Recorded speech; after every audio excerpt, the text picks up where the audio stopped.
We finally have more details about Star Wars Month headed to the Disneyland Resort in May 2023. This will include some things you can expect to find online, in the park, and even during Star Wars Night. As part of an extension of the May the 4th offerings, Star Wars Month will take place at Disneyland Park and parts of downtown Disney from May 1st through June 4th, 2023. So I'm going to tell you all about the experiences, the merchandise, and the food, everything that we know so far. There's still some surprises left over that I expect to be rolled out during the month of May, but let's get into what we know to expect. First up, if you're looking for experiences related to Star Wars Month, you're going to want to go to Star Wars Galaxy's Edge and Tomorrowland in Disneyland Park. So far, we know that Hyperspace Mountain will return. This is the same exact ride system as Space Mountain. However, Star Wars special effects and music have been added to the ride. This version of the ride will run from May 1st through June 4th in Tomorrowland. But if you're looking for characters, the ones confirmed so far are going to be in Star Wars Galaxy's Edge. Now, these aren't any new characters. We have Chewbacca, R2-D2, Mando, and Grogu. It does make me wonder if Disneyland has some surprises waiting for us.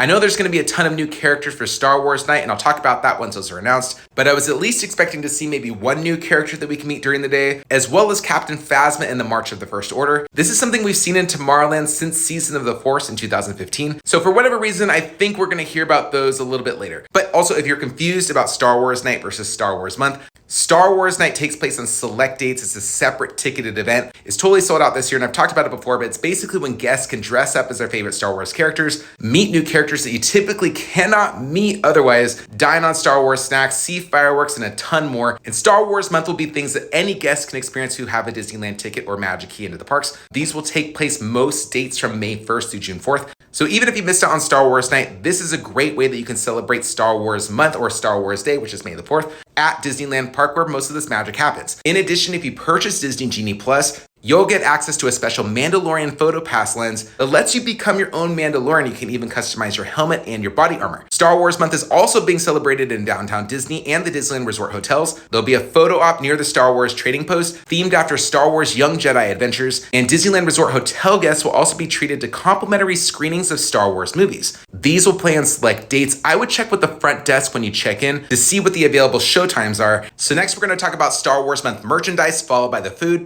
Confirmed we'll have new Legacy Star Wars hilts available throughout the month of May on Shop Disney and in Doc Ondor's Den of Antiquities in Star Wars Galaxy's Edge. Now, those are going to roll out starting May 4th. In addition, you can purchase one of these lightsaber hilt holders, and as you can see, they have these connectors so that you can hold kyber crystals on them. I plan to post about new Star Wars hilt announcements in my stories on Instagram. I always link to that in the description, so make sure you're following me on there if you want updates. Of course, there will also be new Star Wars apparel offered throughout the month at the park and on Shop Disney. More announced merch include these Citizen watches, Lego sets, and Funko Pops. I think that all of these are going to be pretty popular. I really like the way those pops look. And before I get into the food offerings you can find during Star Wars Month, if you want to keep updated about the latest Disneyland news as well as tips for visiting, make sure you subscribe to my channel. And also, I'd recommend hitting that notification bell so that you don't miss out on any updates as I post them.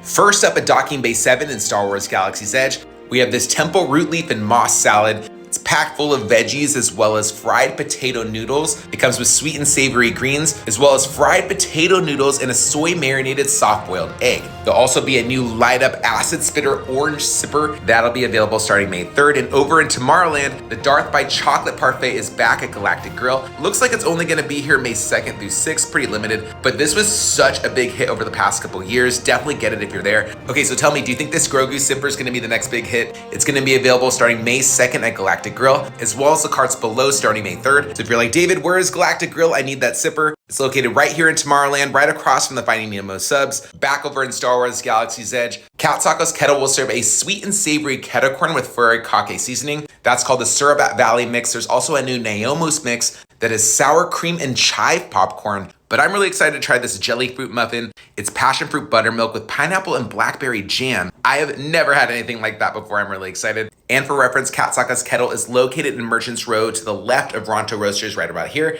Popping over to the milk stand in Star Wars Galaxy's Edge, we have this Tinu Swirl Blue Milk. What is that, Fruity Pebbles? At Oga's Cantina, they have the Five Blossom bread I always rave about, but also a new ginger lime tea lemonade with soju. It also has a matcha foam. I really want this. Downtown Disney will have the Grogu apples at Marceline's Confectionery, and there'll be new Star Wars cookies in the cart inside the Grand Californian lobby. If you haven't seen it before, you can't miss it. It's a big cart right in the middle of the lobby. You usually see a little bit of a line, and then there'll be a bunch of different cookies on display, like this Wookiee cookie. The Hearthstone Lounge inside the Grand will also have a ginger daiquiri. Here's a sneak preview of the snacks offered at Star Wars Night. Harbor Galley will have these Mos Eisley space cookies. There'll also be a mossy mint churro at the Frontierland churro cart. There'll be a Princess Leia sundae at Gibson Girl on Main Street, Tip Yip Bowl at Red Rose Tavern, and corn-loaded fries at Hungry Bear. Also looks like the sippers, including the Grogu sipper, will be available starting May 2nd during Star Wars Night. Now, I don't think that Disneyland's gonna stop here. I expect a full foodie guide out for Star Wars Night soon, but let me know in the comments below what you're excited to try for Star Wars month at Disneyland.